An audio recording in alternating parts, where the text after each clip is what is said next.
Two heavyweight credit cards, iconic perks, and one burning question. Which one really delivers? On the left, Chase Sapphire Reserve, premium travel rewards and protection. And on the right, Amex Gold, gourmet rewards and everyday earning. Let's skip the buzzwords and get to the real stuff. Each category earns points, and at the end, you'll see exactly who comes out on top. The result might just surprise you. All right, here's our mind map for today. We're going to compare both cards across annual fee, welcome offer, reward earning rates, travel perks, dining and everyday spending, plus redemption value and flexibility. Let's hit up each one and see what stands out. First up, let's talk annual fee. And yeah, the numbers here kind of hit different. Chase Sapphire Reserve, you're looking at $795 a year. That's pretty intense, but they do toss in a bunch of travel credits and perks, so it's not just a big number for show. Moving over to Amex Gold, you're going to love this. The fee is much lower, just $325 per year. That's a big chunk of change saved. But, obviously you're getting a simpler set of perks. No ultra luxe benefits here. So if budget is your vibe, or you just hate paying high fees, Amex Gold snags this round. Let's roll into the welcome offer. Chase Sapphire Reserve can give you up to 125,000 bonus points if you spend $6,000 in the first 3 months. I know, the spend is hefty, but if you can swing it, it's a juicy bonus. On the Amex Gold, you've got up to 100,000 membership rewards points for the same spend, but you actually have 6 months to hit it. Slightly lower bonus, and sometimes it varies depending on where you're applying, but 6 months is way less pressure. Still, with the bigger headline bonus, Chase Sapphire Reserve actually wins this category by a nose. Next, let's check out how fast these rack up points. Reward earning rates. On Chase Sapphire Reserve, you get an insane 8x on travel if you book through Chase Travel, 4x on flights and hotels directly, and 3x on dining anywhere in the world. But heads up, those elevated rates only kick in after you burn through your $300 annual travel credit. Amex Gold? It's super strong too.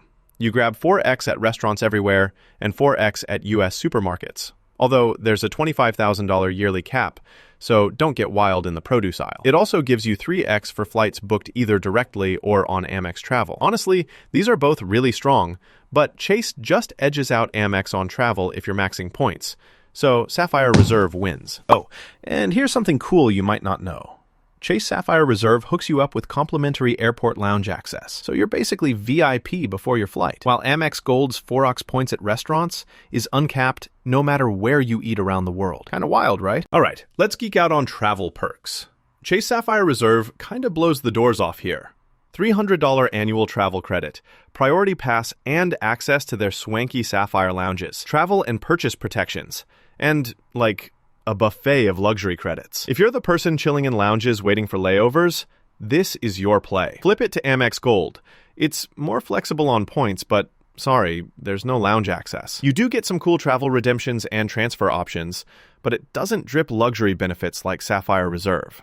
So for travel, Chase is the clear winner. Now for dining and everyday rewards. Chase Sapphire Reserve does a nice 3x points on dining worldwide, which is solid. But if you're a foodie, or, let's be honest, someone who gets groceries a lot, Amex Gold is the king here. 4x at restaurants globally, 4x at US supermarkets. There's a cap on supermarkets and restaurants. But dude, this is one of the biggest draw cards for everyday spend. So for this slice, Amex Gold definitely takes the cake. And finally, redemption value and flexibility.